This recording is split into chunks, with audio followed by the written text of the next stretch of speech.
Hello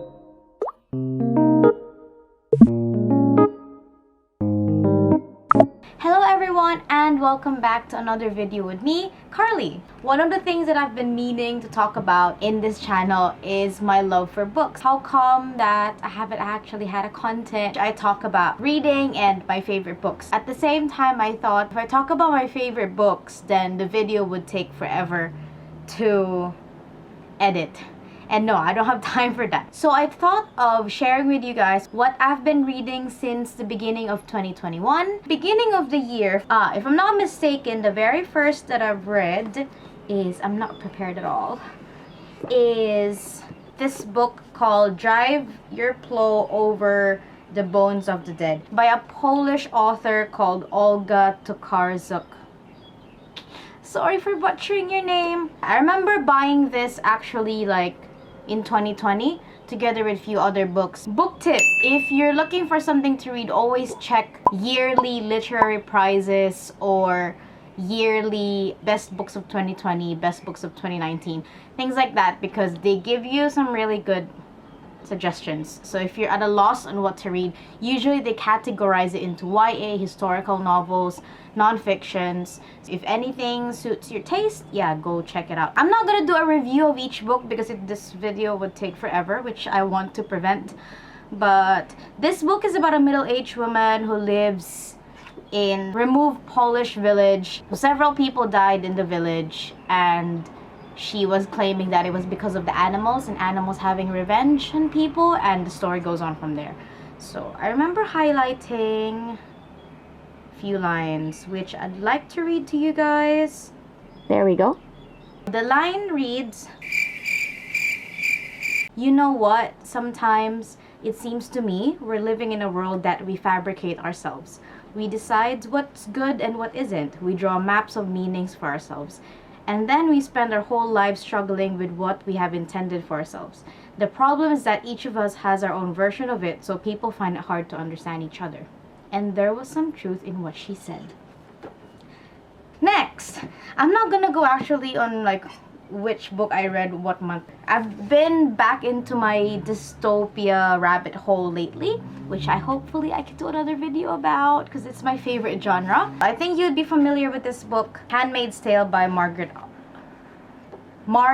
Atwood, and the sequel, which is The Testaments. I actually finished this in like a week because it's good. It's a dystopia about a extremely patriarchal society. If I'm not mistaken, there's a TV series about it. Go check it out if you're not interested in reading. As someone who's been reading dystopia, like a lot of dystopia for a long time, I feel like people often, when they hear dystopia, they think of just governments and how governments, dictatorship.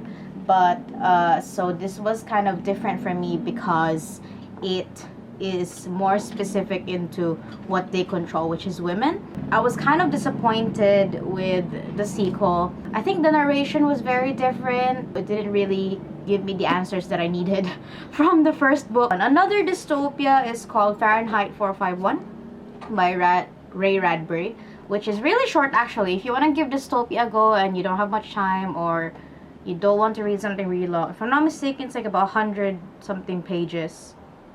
158 pages, and I got the 60th anniversary edition, which I love the cover. Like, I love the feeling of the cover. Book lovers would understand. But anyway, so this was during the time wherein firefighters, firemen, the occupation is to burn books.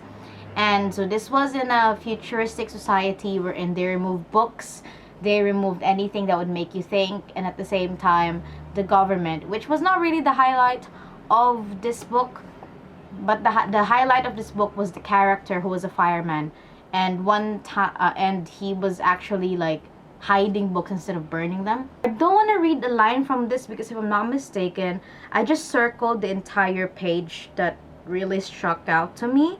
You can see I just highlighted the whole page. There we go. Moving on. I Can't Speak French, but by Rousseau, which is The Social Contract. It is basically his essays on what is a government, what kind of government should we have, what kind of society, what kind of law, what is a sovereign, things like that. This was actually something that I started reading last year, but because it's not like a story read that I could just kind of go through and read like that, but really took me time, so I wrote a lot. I highlighted a lot of stuff.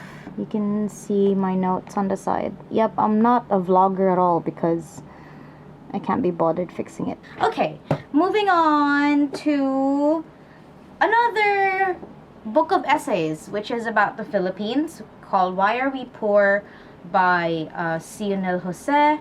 And these are just series of essays and newspaper writings that was compiled in a book. From my previous video, you would guys know that I'm half Filipino, half Chinese, and I grew up most of the time in the Philippines. Lately, I've been wanting to read something about the Philippines. I also bought this sometime last year, and the reason why I only got to read this year is because it's a heavy read. Recently, I just finished just a couple of days ago, which is Curious Incident of the Dog in the Nighttime, which is about an autistic kid. He saw corpse of a dog, and so he starts investigating, and in the process of investigating, we see how an autistic person, what is normal for them. It's just a good way of understanding, although I'm not generalizing what I read from this book as the characteristic or how all autistic people are like, but it's just a good way to see how their thinking process and how they perceive information is so much different than we do.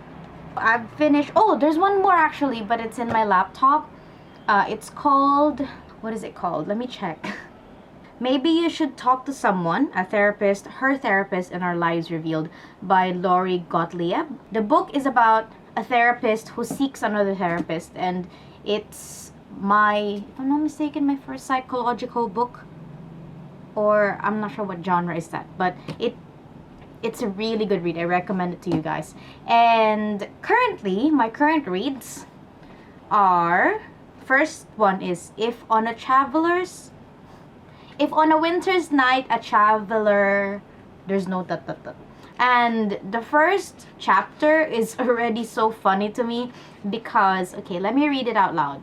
You are about to begin reading Italo Calvino's new novel, If on a Winter's Night a Traveler.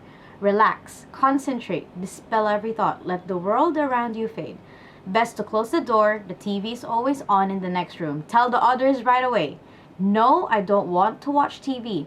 Raise your voice, they won't hear you otherwise. I'm reading, I don't want to be disturbed. Maybe they haven't heard you with all that racket. Speak louder, yell. I'm beginning to read Italo Calvino's new novel. Or if you prefer, don't say anything, just hope they'll leave you alone.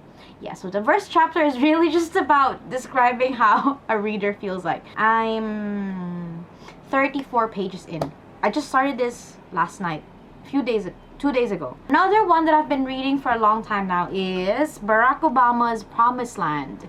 And the reason why it's taking me forever is because, first of all, I can't bring it outside, so I can't read it in the MTR. And look at this. Look at that. Hello. And this is heavy, so this is actually a gift from a friend, and when she gave it to me, and I was holding this with another book, and she told me that, yeah, that's a weapon in your hand. And I'm like, yeah, someone tried to hurt me, you'll get hurt. I've been really enjoying this book. How I wish I could read it outside so I could finish it, but also it's hardbound, and I'm really sensitive bringing hardback books outside. See? I'm just really enjoying it. It's a good book. Don't get scared with the volume, guys. It's very simple, and it's not really academic kind of writing. It's so compelling, and you really feel what he's talking about in the book. Last one that I've been reading, as I mentioned earlier, is that I've been wanting to read something more about the Philippines, and I borrowed this book from a friend, which is Philippine English Linguistic and Literary Perspectives. And it's not really a novel or stuff like that. It's more of like collections of essay about different topics on Philippine English. So the sociological context, post-colonial English, English education in the Philippines, linguistic diversity, stuff like that. It's kind of like just learning reading. Yeah. If you're staying at home, this is the best time to read. There's always a lots of guides out there on what you should read, depending on the genre. What kind of, do you like fiction, non-fiction? Do you want YA books, sci-fi, adventure? I hope that all of you like this video. Students are all getting even busier now, so I hope you guys are getting enough rest. Make sure to know that you're doing your best as you could. You've been doing so well. We're all have been doing so well despite the situation that we're in. You can share with me as well in the comment section, what books do you guys read at the moment? What books do you like? What are your favorite books of all time? See you all in the next video. Bye!